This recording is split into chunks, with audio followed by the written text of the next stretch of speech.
ವೀಕ್ಷಕರೇ, ಏನಂತಂದರೆ ಹೇಳಿದ್ದೆ ನಾನೆಲ್ಲ ನಮ್ಮ ವೀಕ್ಷಕರಿಗೂ ಮುಂಚೆನೇ. ಇವಾಗ ನಮ್ಮಮ್ಮರ ಮನೆ ಗೃಹ ಪ್ರವೇಶ ಬುಧವಾರ, ಅದಕ್ಕೇ ನಾವು ಸ್ವಲ್ಪ ಊರಿಗೆ ಬಂದಿದ್ದೀವಿ. ಅದಕ್ಕೋಸ್ಕರನ ಇನ್ನೂ ಒಂದೆರಡು ಮೂರು ದಿವಸ ಹಾಕೋದಕ್ಕಾಗೋದಿಲ್ಲ, ವೀಡಿಯೋನ ಒಂದೆರಡು ದಿವಸ ಆಗೋದಿಲ್ಲ. ಅದಕ್ಕೇ ಇವತ್ತು ಸ್ವಲ್ಪ ಆದಷ್ಟು ಕಡಿಮೆ ಹಾಕ್ತೀನಿ, ಒಂದು 4 ವೀಡಿಯೋ ಹಾಕೋದಕ್ಕೆ ಟ್ರೈ ಮಾಡ್ತೀನಿ. ಇವತ್ತು ಒಂದು 4 ಹಾಕ್ತೀನಿ. ನಾಳೆ ನಾಡಿದ್ದು 2 ದಿವಸ ಬರೋದಿಲ್ಲ ವೀಡಿಯೋ, ಬುಧವಾರ ಗುರುವಾರ 2 ದಿವಸ ಬರೋದಿಲ್ಲ. ಅದಕ್ಕೆಲ್ಲ ನಮ್ಮ ವೀಕ್ಷಕರು ಸ್ವಲ್ಪ ದಯವಿಟ್ಟು ಸ್ವಲ್ಪ ಅಡ್ಜಸ್ಟ್ ಮಾಡ್ಕೋಬೇಕಾಗಿ ತಮ್ಮಲ್ಲಿ ಕೇಳ್ಕೊಳ್ತಾ ಇದ್ವಿ. ಯಾಕಂದರೆ ಜನ ಇದ್ದಾಗ ಮಾಡೋದಕ್ಕಾಗೋದಿಲ್ಲ. ಏನಪ್ಪ ಇದು, ಎಲ್ಲರೂ ಜನ ಬಂದಾಗ ನಾವು ರೂಮ್ ಬಾಕ್ಲು ಹಾಕ್ಕೊಂಡು ಹಿಂಗೆ ವಿಡಿಯೋ ಮಾಡ್ತಾ ಕೂತ್ಕೊಂಡ್ರೆ ಯಾರಾದರೂ ಏನಂತಾರೆ ಹೇಳ್ರಿ? ಜನ ಬಂದಿರ್ತಾರಲ್ಲ, ಗೃಹ ಪ್ರವೇಶ ಅಂದಮೇಲೆ ಎಲ್ಲರೂ ಬಂದಿರ್ತಾರೆ, ನೆಂಟರು. ಅದಕ್ಕೇ ಆಗೋದಿಲ್ಲ. ದಯವಿಟ್ಟು ಸ್ವಲ್ಪ ನಮ್ಮ ವೀಕ್ಷಕರೆಲ್ಲ ಸಹಕರಿಸ್ಬೇಕಂತ ಕೇಳ್ಕೊಳ್ತಾ ಇದ್ದೀವಿ. ಯಾಕಂದರೆ ಪಾಪು ಬೇರೆ ಇರೋದ್ರಿಂದ, ಊರಿಗೆ ಬೇರೆ ಬಂದಿರೋದ್ರಿಂದ ತುಂಬ ಆದಷ್ಟು ನಾನು ಕಷ್ಟಪಟ್ಟು ಮಾಡಿದ್ದೀನಿ. ಇವತ್ತೊಂದು 4 ವೀಡಿಯೋಸ್ ಬರ್ತವೆ. ಆಮೇಲೆ ನಾಳೆ ಬುಧವಾರ ಗುರುವಾರ 2 ದಿವಸ ಬರೋದಿಲ್ಲ. ಶುಕ್ರವಾರದಿಂದ ಕಂಟಿನ್ಯೂಸ್ ಆಗಿ ಮಾಮೂಲಿ ಯಾವ ಥರ ವೀಡಿಯೋಸ್ ಬರ್ತಾಯಿದ್ವೋ ಆ ಥರ ಬರ್ತವೆ. ಎಲ್ಲ ನಮ್ಮ ವೀಕ್ಷಕರು ದಯವಿಟ್ಟು ಕ್ಷಮೆ ಇರಲಿ ಅಂತ ಕೇಳ್ಕೊಳ್ತಾ ಇದ್ದೀನಿ. ಎಲ್ಲರೂ ತುಂಬ ಚೆನ್ನಾಗಿ ಕಮೆಂಟ್ ಮಾಡ್ತಾಯಿದ್ರ. ನಮಗೊಂದು ದಿವಸ ವೀಡಿಯೋ ನೋಡಲಿಲ್ಲ ಅಂದರೆ ಇರೋದಕ್ಕಾಗಲ್ಲ, ದಯವಿಟ್ಟು ಬೇಗ ಹಾಕಿ ತುಂಬ ಬೇಜಾರಾಗುತ್ತೆ ಅಂತ ಕಮೆಂಟ್ ಮಾಡ್ತಾಯಿದ್ದೀರಾ. ಅದಕ್ಕೆ ನಾನು ಎಲ್ರಿಗೂ ಮುಂಚೆಗೆ ಇನ್ಫಾರ್ಮ್ ಮಾಡ್ತಾ ಇದ್ದೀನಿ. ಯಾಕಂದರೆ ನಿಮಗೆ ಬೇಜಾರಾಗಬಾರ್ದು, ನಾವು ಕಾಯ್ತಾ ಇರ್ತೀವಿ, ನಿಮ್ಮ ವಿಡಿಯೋಗೋಸ್ಕರ ಕಾಯ್ತಾ ಇರ್ತೀವಿ ಅಂತ ಹೇಳಿ ತುಂಬ ಜನ ಕಮೆಂಟ್ ಮಾಡ್ತೀರಾ. ಅದಕ್ಕೇ ನಾನು ನಿಮಗೆ ಮುಂಚೆಗೆ ಇನ್ಫಾರ್ಮ್ ಮಾಡಿದ್ದೀನಿ. ಅದಕ್ಕೆ 2 ದಿವಸ ನೀವು ರಜಾ ನನಗೆ ಕೊಡಲೇಬೇಕು ಅಂತ ಹೇಳಿ ನಿಮ್ಮ ಹತ್ರ ಕೇಳ್ಕೊಳ್ತಾ ಇದ್ದೀನಿ. ರೀ, ಋತು ಎಲ್ಲೋದ್ಲು? ಬೆಳಗ್ಗೆಯಿಂದ ಈ ಕಡೆ ಬಂದೇ ಇಲ್ಲ. ಇವಾಗ ನಮಗೆ ಸುಗುಣ ಮಕ್ಕಳಾಗಲಿಲ್ಲ ಅಂದರೂ ಪರವಾಗಿಲ್ಲ, ನಮ್ಮ ಅಣ್ಣನ ಮಕ್ಕಳನ್ನೇ ನಮ್ಮ ಮಕ್ಕಳು ಅಂತ ನೋಡ್ಕೊಳ್ಳೋಣ ಸಾಕು. ನಮಗೆ ಮಕ್ಕಳಾಗಲಿಲ್ಲ ಅಂದರೂ ಪರವಾಗಿಲ್ಲ, ನಾನು ನೀನು ಇನ್ಮೇಲಿಂದನ ಹಿಂಗೆ ಖುಷಿಯಾಗಿರೋಣ. ನಾವು ಯಾವಾಗಲೂ ಹಿಂಗೆ ಇರಬೇಕು ಸುಗುಣ, ನಾವು ಯಾವಾಗಲೂ ನಗ್ನಗ್ತಾ ಹಿಂಗೆ ಚೆನ್ನಾಗಿರಬೇಕು ಕಣೆ. ನಮ್ಮ ಮಧ್ಯೆ ಇವಾಗ ಬಂದಿರೋಂತಹ ಕೆಟ್ಟ ಘಟನೆಗಳು ಮತ್ತು ನಮ್ಮಿಬ್ಬರ ಮಧ್ಯೆ ಯಾವತ್ತೂ ಬರಬಾರ್ದು ಕಣೆ ಸುಗುಣ. ಇದು ನಾವೊಂದು ಕೆಟ್ಟ ಕನಸು ಅಂತ ತಿಳ್ಕೊಂಡು ನೀನು ಮರ್ತು ಬಿಡು, ಅದನ್ನ ಮನಸ್ಸಲ್ಲಿ ಇಟ್ಕೊಂಬಕ್ಕೆ ಹೋಗ್ಬಿಡ. ಏನೋ ಒಂದು ಕೆಟ್ಟ ಕನಸು ಬಿದ್ದಿತ್ತು, ಹಿಂಗೆ ಆಗ್ಬಿಡ್ತು ಅಂತ ಹೇಳಿ ಮರ್ತು ಸುಮ್ಮನಾಗ್ಬಿಡು ಸುಗುಣ. ಸರಿ ಆಯಿತು ರೀ. ನಾನೇನು ಮನಸ್ಸಿನಲ್ಲೇನು ಇಟ್ಕೊಂಬಕ್ಕೆ ಹೋಗಿಲ್ಲ, ಏನೋ ಅನಿವಾರ್ಯ ಆಯಿತು ನಮ್ಮ ಜೀವನದಲ್ಲಿ ಅಂತ ಹೇಳಿ ನಾನು ಸುಮ್ಮನಾಗಿದ್ದೀನಿ. ಏನೋ ಒಂದು ಜಗಳ ಆಯಿತು, ಏನೋ ಆಯಿತು ಅಂತ ಹೇಳಿ ನಾನು ಮರ್ತಿದ್ದೀನಿ. ನೀವು ಅದನ್ನು ಉಳಿಸ್ಕೊಂಡು ಹೋಗ್ಬೇಕಷ್ಟೇ. ನಾನು ನಿಮ್ಮ ಮೇಲೆ ತುಂಬ ಆಸೆ ಇಟ್ಕೊಂಡಿದ್ದೆ. ನಿಮ್ಮನ್ನು ಬಿಟ್ಟು ನನಗೂ ತುಂಬ ಇರೋದಕ್ಕೆ ತುಂಬ ಕಷ್ಟ ಆಯಿತು. ಆದರೂ ತುಂಬ ಕೋಪ ಬಂದಿತ್ತಲ್ಲ ನನ್ನ ಪಾಡಿಗೆ ನಾನು, ಅದಕ್ಕೆ ಸುಮ್ಮನಿದ್ದೆ. ಹಿಂಗೆ ಮಾಡಿದ್ರೆ ಹೆಂಗಪ್ಪ ಅಂತ ಹೇಳಿ ನನಗೂ ತುಂಬ ಬೇಜಾರಾಯಿತು. ನೀವು ಮಾಡಿರೋ ಇದಕ್ಕೆ ನೀವೇನಾದರೂ ಅವತ್ತು ಸ್ವಲ್ಪ ನೀವು ಎಚ್ಚರಿಕೆ ತಗೊಂಡಿದ್ರು ಹಿಂಗೆ ಆಗ್ತಿರ್ಲಿಲ್ಲ. ಅದೆಲ್ಲ ಸಹಜ. ಗಂಡ ಹೆಂಡತಿ ಅಂದಮೇಲೆ ಜಗಳ ಬಂದೇ ಬರ್ತವೆ, ಅತ್ತೆ ಸೊಸೆ ಅಂದಮೇಲೆ ಜಗಳ ಬಂದೇ ಬರ್ತವೆ, ವಾರ್ಗಿತ್ತೇರೋ ಅಂದರೆ ಜಗಳ ಬಂದೇ ಬರ್ತವೆ. ಇವತ್ತು ಚೆನ್ನಾಗಿರ್ತೀವಿ, ನಾಳೆ ಜಗಳ ಆಡ್ತೀವಿ, ಮತ್ತೆ ಚೆನ್ನಾಗಾಗ್ತೀವಿ. ನಾನು ನಮ್ಮ ಅತ್ತೆ ಚೈತ್ರಕ್ಕ ಎಲ್ಲರೂ ಹೆಂಗೆ ಜಗಳ ಆಡಿದ್ವಿ, ಇವಾಗ ಚೆನ್ನಾಗಾಗಿಲ್ವಾ? ಹಾಗೆ ಯಾವುದಾದ್ರೂ ಒಂದು ಬರ್ತಿರ್ತವೆ. ಆದರೆ ಇಂಥ ದುಃಖ ಸಿಗಾಕೊಂಡ್ರೆ ಮಾತ್ರ ಜೀವನದಲ್ಲಿ ಯಾವತ್ತೂ ಇದಾಗಕ್ಕಾಗಲ್ಲ ಕಣ್ರಿ. ಬಿಡಿ, ಏನು ಮಾಡೋಕ್ಕಾಗುತ್ತೆ, ಅದನ್ನೆಲ್ಲ ಯಾಕೆ ನೆನೆಸ್ಕೊಳ್ಳೋಣ. ಏನೋ ಒಂದು ಕೆಟ್ಟ ಕನಸು ಅಂತ ನಾನು ಮರಿತೀನಿ, ನೀವು ಮರೆತು ಮೇಲಿಂದ ಚೆನ್ನಾಗಿರೋಣ ಅಷ್ಟೇ. ಅಗಳ ಬಂತು ಋತು, ಬರಮೇಲಿ ಬಾ.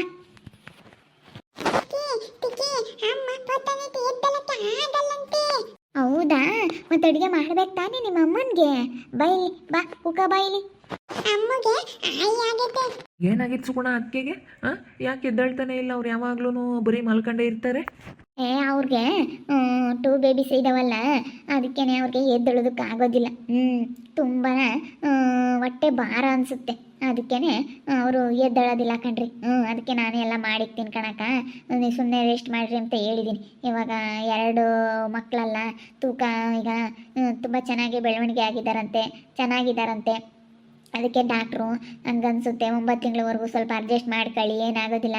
9 ತಿಂಗ್ಳಕ್ಕೆ ಬಿದ್ದಿದ ತಕ್ಷಣ ನಾವು ಸಿಸೇರಿಯನ್ ಮಾಡಿ ಮಗು ತೆಗಿತೀವಿ ಅಂತ ಹೇಳಿದಾರಂತೆ. ಅದಕ್ಕೇ ನಾನೇ ನೋಡ್ಕೊಳ್ತೀನಿ.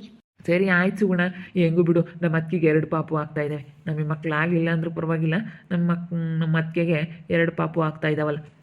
ಅಯ್ಯೋ ಆಗ್ತವೆ. ಅದೆಲ್ಲ ಒಂದು ಏನೋ ಕೆಟ್ಟ ಕನಸು ಅಷ್ಟೇ. ಆಗ್ತಾವೆ, ಸುಮ್ಮನಿರಿ. ಮಕ್ಕಳು ಆಗ್ತವೆ ಅಂತ ಅಂದ್ಕೊಳ್ಳಿ. ಆಗಲಿಲ್ಲ ಅಂದರೆ ಪರವಾಗಿಲ್ಲ. ಆಗಲಿಲ್ಲ ಅಂದರೂ ಬೇಡ, ಸಾಕು. ಅತ್ತಿಗೆ ಇಬ್ಬರು ಮಕ್ಳು ಆಗ್ತಾರಲ್ಲ ಅದರಲ್ಲೇ ಒಬ್ರು ಸಾಕೊಳ್ಳೋದು, ಇಲ್ಲಾಂದರೆ ಋತು ಬಂಗಾರಿನೇ ಸಾಕೊಳ್ಳೋದು. ನಮ್ಮ ಹತ್ರ ಇರ್ತೀಯ ಋತು? ಓ ಇವಳು ಆಲೆ ದೊಡ್ಡಳಾಗಿ ಇವಳೆ ಕಣೆ, ಇರೋದಿಲ್ಲ ಸುಗುಣ. ಯಾಕಂದರೆ ದೊಡ್ಡೋಳಾಗ್ಬಿಟ್ಟವಳಲ್ಲ, ಇರೋದಿಲ್ಲ ಇವಳು. ಅದೇ ಹೋಗ್ಬಿಡ್ತಾಳೆ ಕಳ್ಳಿ. ನಮ್ಮ ಜಿತಕ್ಕೆ ಹೋಗ್ಬೇಕು ಅಂತ ಹೇಳಿ ಇವಾಗ ಪಾಪು ಆಗುತ್ತಲ್ಲ ನಮ್ಮ ಅತ್ತಿಗೆ, ಅದರಲ್ಲಿ ಒಂದು ಪಾಪನ ಚಿಕ್ಕ ಪಾಪುನೇ ಯಾವಾಗಲೂ ನಮ್ಮ ಹತ್ರನೇ ಇಟ್ಕೊಂಡು ನಮ್ಮ ಹತ್ರ ನಾವೇ ಅಪ್ಪ ಅಮ್ಮನ ಥರ ಅದಕ್ಕೆ ಫೀಲ್ ಆಗಬೇಕು, ನಾವೇ ಅಪ್ಪ ಅಮ್ಮ ಅಂತ ಅನ್ಕೋಬೇಕು. ಆವಾಗ ನಾವು ಹೆಂಗೋ ಚೆನ್ನಾಗಿರ್ಬೋದು, ಹೆಂಗೋ ನಮ್ಮನ್ನೇ ಅಪ್ಪ ಅಮ್ಮ ಅಂತ ಅಂದ್ಕೊಂಡು ಚೆನ್ನಾಗಿರುತ್ತೆ. ಹಂಗೆ ಮಾಡೋಣ ಬಿಡ್ರಿ. ಇವಾಗ ಆಗುತ್ತಲ್ಲ ಪಾಪು, ಅದರಲ್ಲೇ ಒಂದು ಪಾಪನ ನಾವು ಕರ್ಕೊಂಬಂದ್ಬಿಟ್ಟು ನಾವು ಸಾಕಂತೀವಿ. ನಿಮ್ಮ ಪಾಪನ ಕರ್ಕೊಂಬಂದು ನಾವು ಸಾಕಂತೀವಿ ಕಣಿರುತ್ತು. ನಮಗೆ ಬೇಕಲ್ಲ ಟಿಕ್ಕಿ, ನಮಗೆ ಪಾಪ ಬೇಕಲ್ಲ. ನಿಮ್ದು ಇನ್ನೊಂದು ಪಾಪ ಇರುತ್ತೆ, 2 ಪಾಪ ಬರುತ್ತಾ, ಅದ್ರಾಗ ನಾವೊಂದು ಪಾಪ ಕರ್ಕೊಬರ್ತೀವಿ.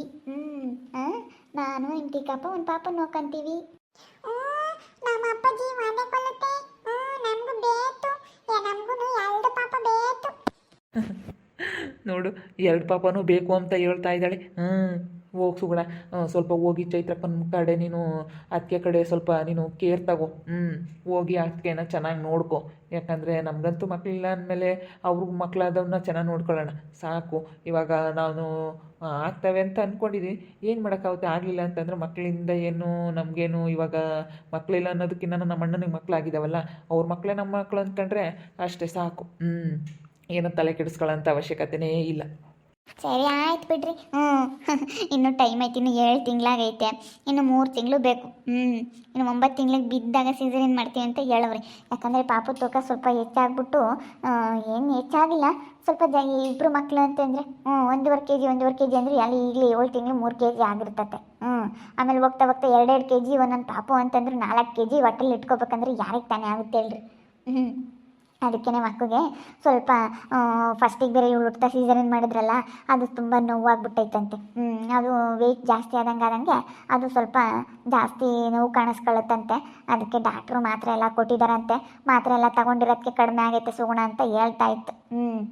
ಅಯ್ಯೋ ನನಗೆ ಕಷ್ಟ ಆಗ್ತೈತೆ, ನನಗೆ ಬೇಡ ಅಂತ ಹೇಳ್ತಾ ಕೂತ್ಕೊಂಡಿತ್ತು. ನಾನು ಅದಕ್ಕೆ ಏನೂ ಆಗಲ್ಲ ಅಕ್ಕ, ಸುಮ್ಮನಿರು, ನಾವೆಲ್ಲ ಇದ್ದೀವಿ, ನಾವು ನೋಡ್ಕೊಂತೀವಿ, 2 ಮಕ್ಕಳು ಸಾಕೋದಕ್ಕಾಗಲ್ಲ ಸುಗುಣ ಅಂತಗಳು ಅಂತ ಹೇಳ್ತಾ ಇತ್ತು. ನಾವೆಲ್ಲ ನೋಡ್ಕೊಂತೀವಿ, ನಮಗೆ ಹೆಂಗೆ ನೋಡ್ಕೋಬೇಕು ಅಂತ ಗೊತ್ತೈತೆ, ನಾನಿದ್ದೀವಿ, ನಮಗೆ ಒಂದು ಪಾಪ ಕೊಡಿ, ನಮಗೂ ಹೆಂಗೂ ಮಕ್ಕಳಾಗೋದಿಲ್ಲ, ಮಕ್ಕಳ ಬೇಡ ಅಂತ ಅಂದ್ಕೊಂಡಿದ್ವಿ, ಸಾಕು ನಿಮ್ಮ ಮಕ್ಕಳೇ, ನಾವು ನಮ್ಮ ಮಕ್ಕಳಂತ ತಿಳ್ಕೊಂಡು ನಾವೇ ಸಾಕ್ತೀವಿ, ನಮಗೆ ಕೊಟ್ಬಿಡ್ರಿ ಅಂತ ಹೇಳಿ ನಾನೆಲ್ಲ ಹೇಳಿದ್ದೀನಿ. ನಮಗೆ ಕೊಡ್ತಾರೆ. ಹೆಂಗೋ ಬಿಡ್ಸುಗುಣ, ದೇವರು ನಮಗೆ ಕೊಡಲಿಲ್ಲ ಅಂತಂದ್ರೂ ನಮ್ಮ ಅಣ್ಣರ್ಗಾದ್ರೂ 2 ಮಕ್ಕಳು ಕೊಡ್ತಾ ಇದ್ದಾನಲ್ಲ. ಅವಳಿ ಜವಳಿ ತುಂಬ ಖುಷಿ ಆಗ್ತೈತೆ. ಅವಳಿ ಜವಳಿ ಮಕ್ಕಳು ಅಂತಂದರೆ ಎಂಥವ್ರಿಗೂ ನೋಡೋದು ಖುಷಿ ಆಗುತ್ತೆ. ಯಾಕಂದರೆ ಇವಾಗ ಒಂದೊಂದು ಮಕ್ಕಳು ಎಲ್ರಿಗೂ ಆಗ್ತಾರೆ, ಆದರೆ ಅವಳಿ ಜವಳಿ ಎಲ್ಲೋ ಒಬ್ಬೊಬ್ರಿಗೆ ಅಪರೂಪ, ಯಾರ್ಯಾರಿಗೋ ಒಬ್ಬೊಬ್ರಿಗೆ ಅಪರೂಪ ಆಗೋದು ಅವಳಿ ಜವಳಿ ಮಕ್ಕಳು. ಅದಕ್ಕೇ ನಾವು ತುಂಬ ಖುಷಿ ಪಡಬೇಕು. ಇವಾಗ ದೇವರು ನಮಗೆ ಕೊಟ್ಟಿದ್ದಾನಲ್ಲ, ನಮ್ಮ ಅಣ್ಣನಿಗಾದರೂ 2 ಮಕ್ಕಳು ಕೊಟ್ಟಿದ್ದಾರಲ್ಲ ಅಂತೇಳಿ ಖುಷಿ ಪಡಬೇಕು. ಯಾರಿಗೋ ಒಬ್ಬೊಬ್ರಿಗಂತೆ 100% ಅಷ್ಟೇ ಅಂತ ಅವಳಿ ಜವಳಿ ಮಕ್ಕಳಾಗೋದು. ಹೆಂಗೋ ಅತ್ಲಾಗೆ ಆಗೈತಲ್ಲ, ತುಂಬ ಖುಷಿ ಪಡಬೇಕು. ನನಗೇನೋ ತುಂಬ ಖುಷಿ ಆಯ್ತಪ್ಪ, ನಮ್ಮ ಅಣ್ಣನಿಗೆ ಅವಳಿ ಜವಳಿ ಮಕ್ಕಳು ಅಂತ ವಿಷಯ ಕೇಳಿದ್ದಕ್ಕೆ ತುಂಬ ಖುಷಿ ಆಗ್ಬಿಡ್ತು. ನನಗೂ ಖುಷಿ ಆಯಿತು ಕಣ್ರಿ. ಋತು, ನಾವು ಎಲ್ಲಿಗೋ ಅಂತಕ್ಕೆ ಹೋಗ್ತೀವಿ, ಬರ್ತೀಯಾ? ಬರ್ತೀನಿ ಟೀಚೆ, ನನಗೆ ಬೇಕು, ಕೊಡಿಸ್ತೀನಿ, ಬಾ ಹೋಗೋಣ. ವರ್ಷ ಅವರು ಮನೆ ಆಳಿನ ಸ್ವಲ್ಪ ಮರ್ತವ್ರಿ. ಅದಕ್ಕೇನೆ ಮರ್ತರೂ ನಾವು ಸುಮ್ಮನೆ ಯಾಕೆ ಅಂತ ಹೇಳಿ ನಾನು ಏನೋ ಒಂದು ಕೆಟ್ಟ ಕನಸು ಅಂತ ತಿಳ್ಕೊಂಡು ಸುಮ್ಮನೆ ಆಗಿದ್ದೀನಿ. ನೋಡೋಣ. ನಾನು ಏನೋ ಚೆನ್ನಾಗಿರಬೇಕು ಬಿಡೋತ್ಲಾಗೆ. ಈಗ ಈಗಿಂದ ನಾವು ಯೋಚನೆ ಮಾಡ್ಕೊಂಡು ಅದನ್ನೇ ಆಟ ಮಾಡ್ಕೊಂಡು ಹೋಗ್ಬಾರ್ದು. ಮುಂದಿನ ಸ್ವಲ್ಪ ಯೋಚನೆ ಮಾಡಬೇಕು. ಅದಕ್ಕೋಸ್ಕರ ಮುಂದಿನ ಜೀವನ ಅರ್ಥ ಮಾಡ್ಕೋಬೇಕಲ್ಲ, ಅದಕ್ಕೋಸ್ಕರ ನಾನು ಸುಮ್ಮನಾಗಿದೆ. ನೋಡ್ತಾ ಇರ್ರಿ, ನೆನನಾಗ್ಬೋದು ಅಂತ ಮುಂದಿನ ಭಾಗದಲ್ಲಿ ನೋಡ್ತಾ ಇರ್ರಿ. ಹಾಗೆ ವಿಡಿಯೋ ಬಗ್ಗೆ ನಿಮ್ಮ ಅಭಿಪ್ರಾಯನ ಕಮೆಂಟ್ ಮಾಡಿರಿ. ಹಾಗೆ ವಿಡಿಯೋ ಇಷ್ಟ ಆಗಿದ್ದರೆ ಲೈಕ್ ಮಾಡಿ, ಶೇರ್ ಮಾಡಿ. ಇನ್ನೂ ನಮ್ಮ ಚಾನಲ್ ಯಾರು ಸಬ್ಸ್ಕ್ರೈಬ್ ಮಾಡ್ಕೊಂಡಿಲ್ಲ, ತಪ್ಪದೆ ಈ ಕೂಡಲೇ ಸಬ್ಸ್ಕ್ರೈಬ್ ಮಾಡ್ಕೊಳ್ಳಿ. ಓಕೆ ವೀಕ್ಷಕರೇ, ಧನ್ಯವಾದಗಳು.